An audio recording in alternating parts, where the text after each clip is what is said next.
안녕하세요. 태양광 관련 소식을 가장 빠르고 정확하게 전하는 무료 컨설팅 전문기업 하이존TV입니다. 최근 태양광 사업에 대한 관심은 꾸준히 늘고 있으나 시공업체 선정부터 인허가 진행 시 주요 검토사항 등 전반적인 정보가 매우 부족한 탓에 다양한 문제점들이 제기되고 있습니다. 따라서 이번 영상에서는 현재 태양광 사업을 구상 중이신 분들께서 꼭 알아야 할 부분에 대하여 다시금 복귀하고 짚어보도록 하겠습니다. 먼저 태양광 발전을 통해서 생산되는 전기로 얻는 수익은 크게 두 가지로 나뉘는데, 첫 번째가 한국전력에 전기를 팔아오는 S&P 수익이며, 두 번째는 신재생 에너지로 전기를 생산해 공급했다는 인증서인 REC를 통해 발생한 거래 금액을 합쳐 총수익이 발생합니다. S&P는 거래 시간별로 원자력, 석탄, LNG 등 전력 생산원 중 가장 높은 변동 비용으로 결정되며, 에너지공단으로부터 발급받는 REC 거래는 에너지공단과 현물시장을 통해 이루어집니다. 에너지공단을 통한 거래는 20년 고정가격 계약 방식이며, 수요와 공급량에 따라 가격이 결정되는 현물시장은 주 2회 개설돼 실시간 거래가 이루어집니다. REC를 사들이는 곳은 신재생 공급 의무화 제도에 따라 공급 의무자라 칭하는 대형 발전사입니다. 여기서 RPS 제도란 정부가 일정 규모 이상의 설비를 갖춘 발전사에 총 발전량의 일정량 이상을 태양광이나 풍력 등 재생에너지로 공급하도록 의무화한 제도로, 현재 한국수력원자력, 한국지역난방공사, SKENS 등 20곳이 넘는 회사들이 이름을 올리고 있습니다. 이러한 REC에는 별도의 가중치도 차등 적용되는데, 이는 발전 용량과 설치 유형에 따라 달라집니다. 예를 들어 전이나 답 등 일반 부지에 100kW 태양광 발전 시설을 설치할 경우 1.2, 100kW 초과 시 1.0, 3000kW 초과 시에는 0.7이 적용됩니다. 또한 지목상 이내에 설치하는 경우에는 발전 규모에 관계없이 0.5가 적용되며, 건축물 등 기존 시설물을 이용하는 경우 3000kW 이하는 1.5, 3000kW 초과부터는 1.0의 가중치가 적용됩니다. 다음으로 태양광 발전시설을 설치하기 위해서는 발전사업 허가를 받아야 하는데요. 3000kW 미만인 경우 시군 지자체에 신청을 하며, 60일 이내에 사업 허가가 떨어지면 발전 사업자로 등록을 하고, 등록 면허수까지 납부하면 발전사업 허가증을 교부받을 수 있습니다.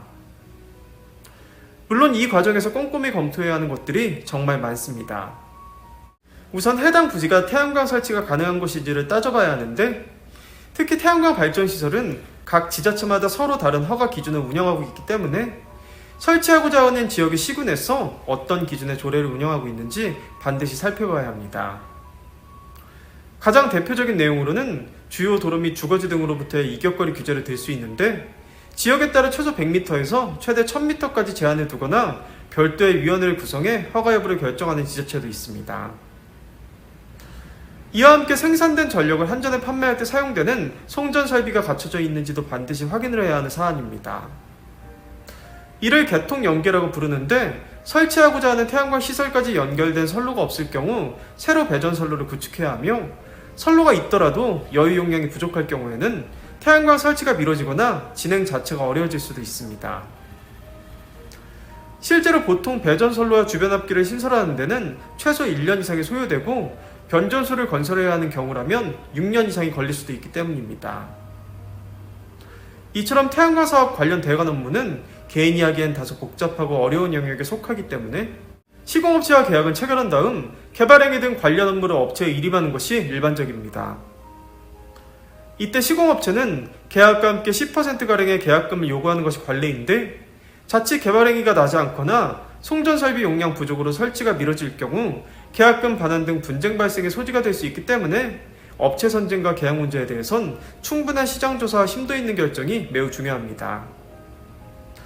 특히 계약에 앞서 태양광 패널과 인버터는 어느 회사의 제품인지, 구조물은 어떤 재질이고 토목공사는 어떤 방식으로 진행할 것인지 등에 대해 상세한 견적을 받아봐야 하며, 각 제품별 무상보증기간 및 AS 등의 조건을 확인해 가급적 합리적인 가격의 품질이 우수한 제품을 시공해 사용해야 합니다.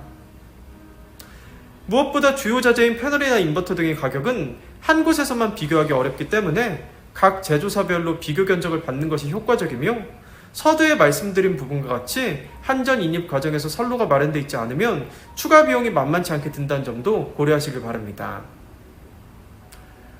이 밖에도 성공적인 태양광 사업을 영위하기 위해서는 A부터 Z까지 따지고 챙겨야 하는 부분들이 참 많습니다.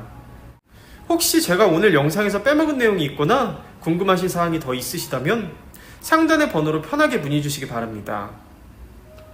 지금까지 영상이 도움이 되셨다면 구독과 좋아요, 알림 설정, 선한 격려와 응원의 댓글까지 꼭 부탁드리겠습니다. 구독과 좋아요는 영상 제작에 큰 힘이 됩니다. 그럼 다음 시간에 더 좋은 정보로 다시 찾아뵙겠습니다. 감사합니다.